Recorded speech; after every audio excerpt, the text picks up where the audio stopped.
এই দিদি তাড়াতাড়ি আয়, শিবের গাজন এসেছে। সত্যি? চল চল।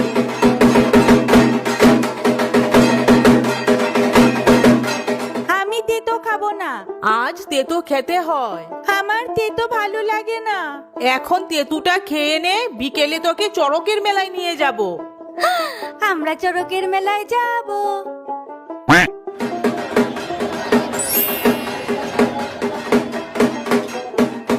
মা, ওরা ব্যথা পায় না?